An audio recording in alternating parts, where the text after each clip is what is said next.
Is this news? Trump to isolate South Africa and Hello and Ramaphosa. welcome. Let's take a look at our top story. South Africa could be bracing for a Wait, is this a real YouTube, like, sorry, a news?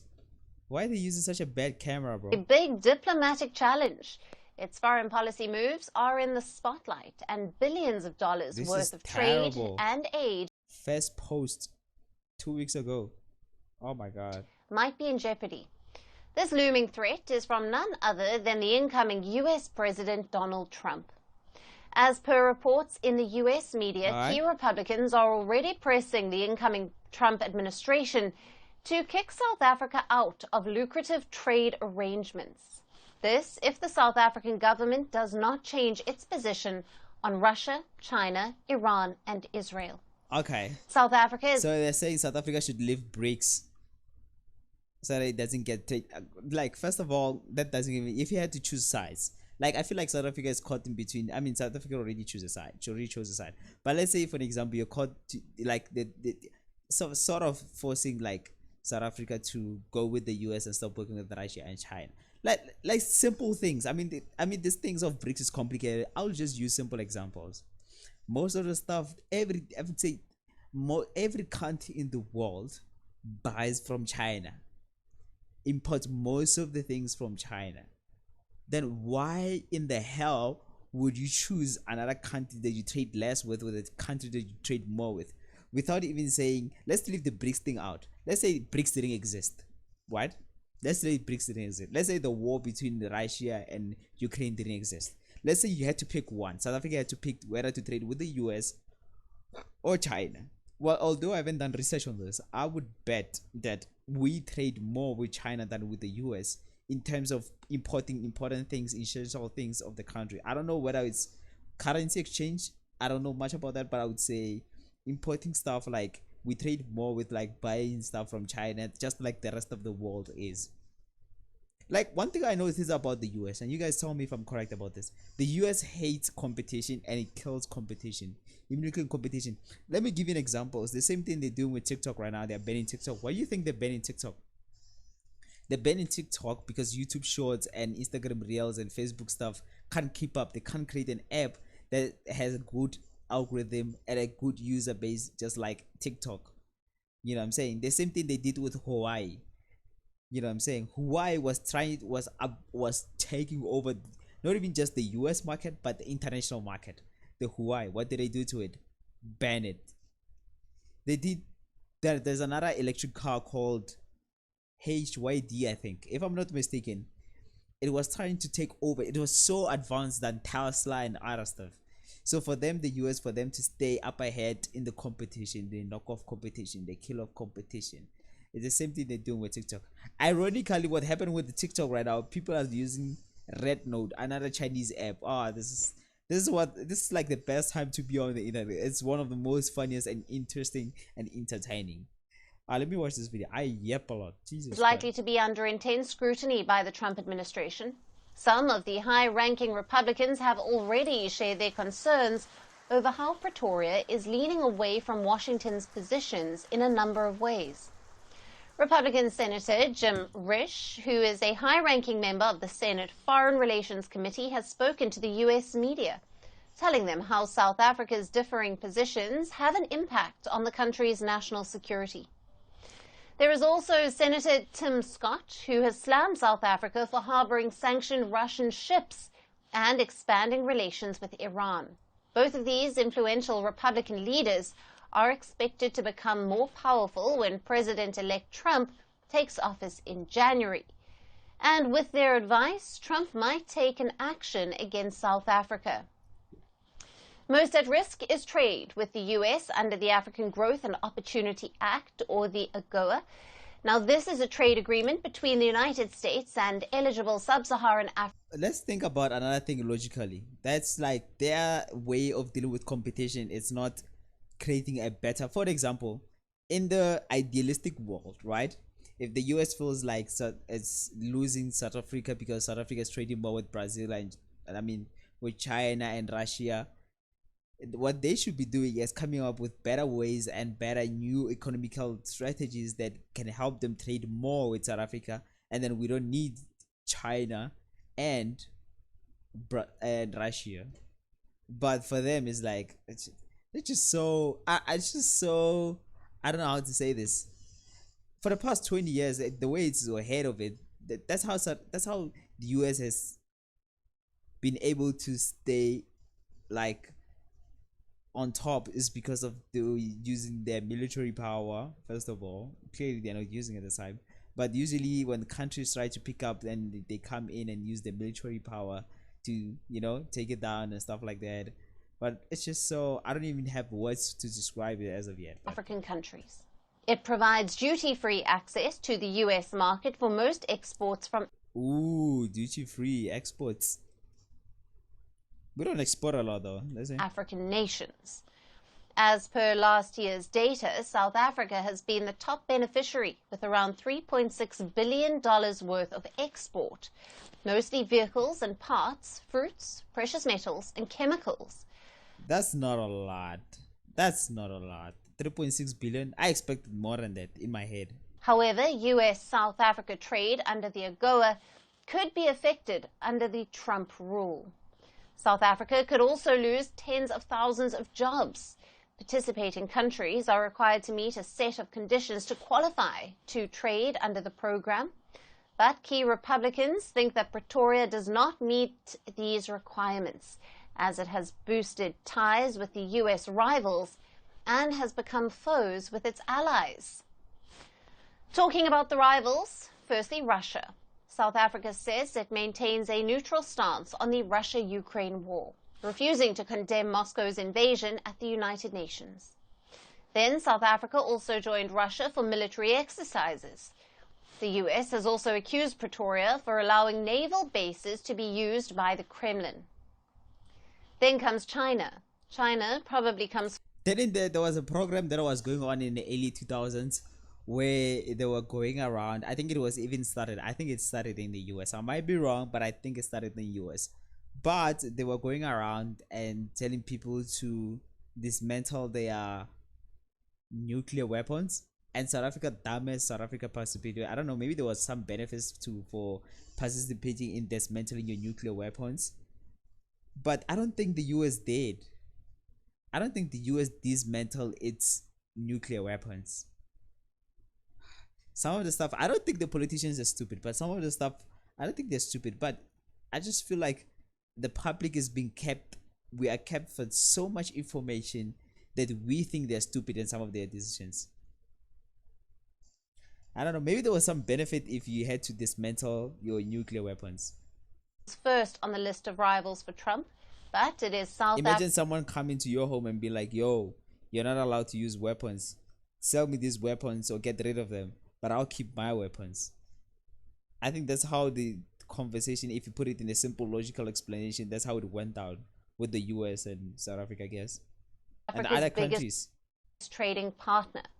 The two countries are also the founder members of the BRICS Trade Organization, a group that Trump has threatened to impose 100% tariffs on.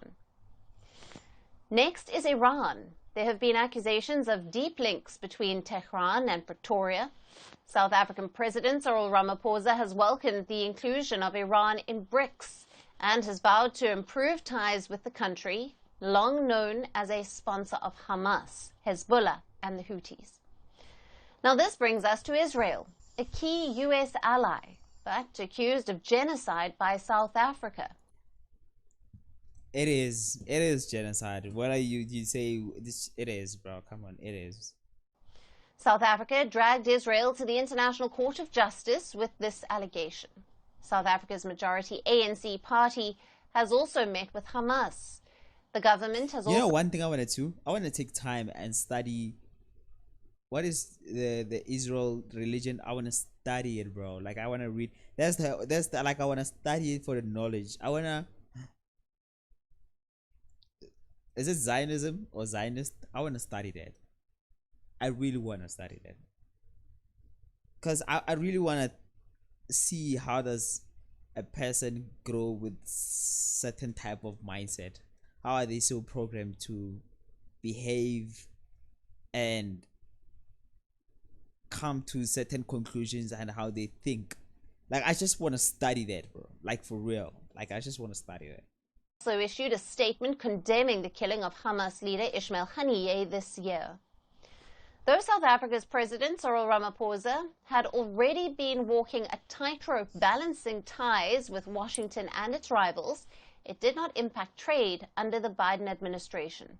But now it seems inevitable under the incoming Trump administration. Can Ramaphosa avoid the Trump trouble, or will he be forced to reconsider his alliances? To discuss this further, we have with us Patrick Bond, a political economist who is joining us live from Johannesburg, South Africa. Thank you for being with us. Good to be with you. Thanks, Alison.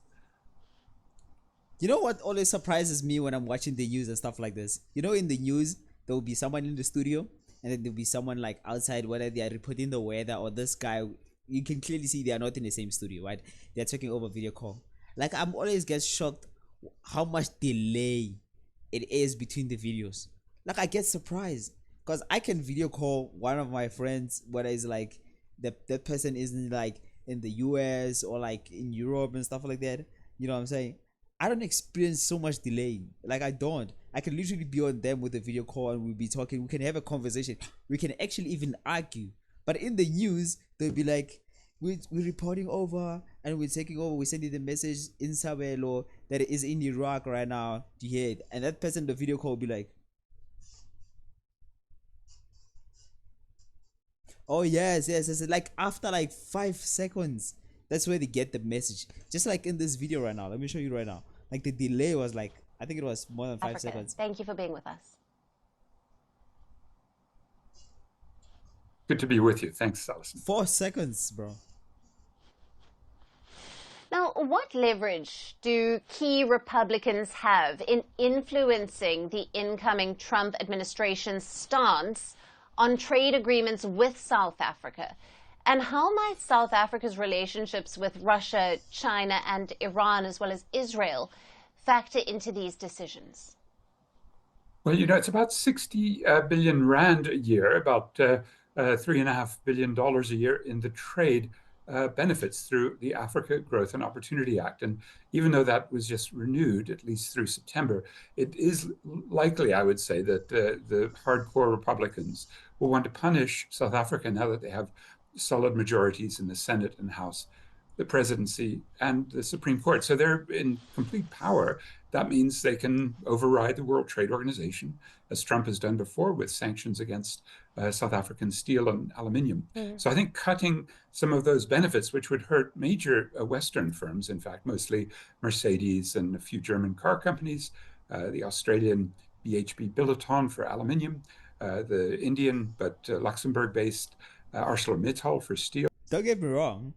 I'm not saying the 3.6, even though I don't think it's a lot of exports, but I think it's gonna hit a lot of people that have jobs. You know, if 100% tariffs are gonna be applied, you need to imagine how much. Because most of the parts, that's what they said. Yeah, they said most of the parts are made in South Africa for like Mercedes and other stuff like Toyota. I think so. They said so. And Ford, right? Most of the parts are made in South Africa, so those people might actually lose their jobs. So yeah, those will be some of the companies hurt if those trade benefits are taken away. I don't think South Africa is gonna back down to this. Stop working with the Russia and China. I don't think they're just gonna tell Trump to do whatever fuck he wants. Also, some aid, especially. And I think he's bluffing. I might be wrong. Antiretroviral medicines that partly are bought from India through CIPLA, but also to some extent manufactured in the US. So there'd be another boomerang if the AIDS medicines under the so-called PEPFAR presidential executive program on AIDS is cut. But then there's the other factor, Alison, which is here in Johannesburg, November 2025, like Delhi last year and like Rio de Janeiro last month, will host the G20. So obviously Cryril Ramaphosa, with his themes of solidarity and equality and sustainability, he'd like Donald Trump to be there and to be a cooperative player. I mean, that's, I think, a little bit far-fetched, a little bit of a fantasy, but that's another area where the US will have a certain leverage. They're meant to take over the G20 in 2026. But, you know, with Trump, he's just breaking so many bilateral relations. Even before he comes in, he demands Greenland be sold to him by Denmark. He demands the Panama Canal be given back or bought back. I heard the news that US it wants Canada to be part of the US and also wants to buy Greenland. Like, And he's putting big Yeah. tariff threats not only in the BRICS, but on next door neighbors Canada. He wants that to be the 51st state, and Mexico. So it's a wild card guess as to whether Trump will follow through, because he's a great con man and he's also a bully, and we'll see which one prevails. to be fair, he's trying to, he's trying to take care of his country. So I don't see. I can see the bad and how it affects us as South Africans, but if you gotta do what you gotta do for your own country, then I guess for your own people, you know what I'm saying. I always say it like this: people will be like, "Why would someone do something like this?" I'll be like, "Imagine you have kids, you have a wife and kids, and your kids are starving, and you have to go out there and fuck up some food people. And let's say it's an apocalypse, it's a war apocalypse or a zombie apocalypse. There are no foods and there are no what. The only way for you to feed your family, you gotta go out there and fight a bunch of people so your kids and your wife aren't starving anymore. You gotta do a horrific things so that you can feed your family. So that's the way I see it, bro. You know what I'm saying? Sure. In the Right. simplest example, It could does it make it right? No. It's survival, I guess. South Africa's position on global powers like Russia and China strain its trade relations. You have touched on this with the US under the Trump presidency.